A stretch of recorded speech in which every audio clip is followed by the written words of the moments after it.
Buenos días, soy Marta Angulo, directora del Centro de Investigación Foro Marítim. ¿Cómo deciros esto? Desde nuestro centro de investigación hemos detectado que hay zonas del planeta donde no recibimos señales.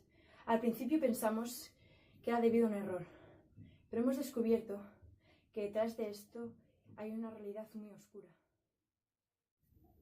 Son los altos rangos, centros de investigación privilegiados que están poniendo en peligro la humanidad.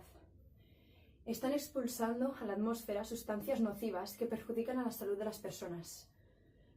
Sin embargo, desde nuestro centro de investigación hemos podido encontrar una cura que en su estado cristalino neutraliza esta sustancia que todavía desconocemos y que permite poder salvar la humanidad.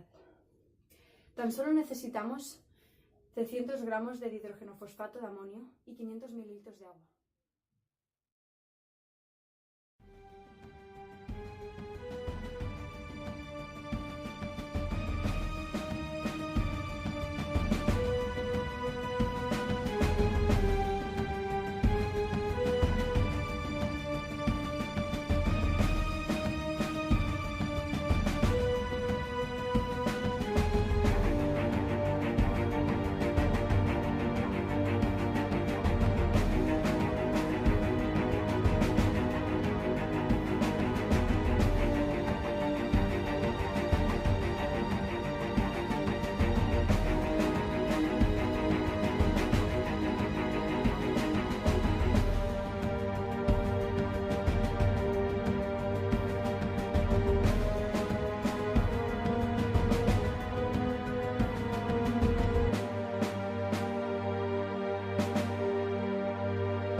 Vale, el vídeo ya se ha enviado.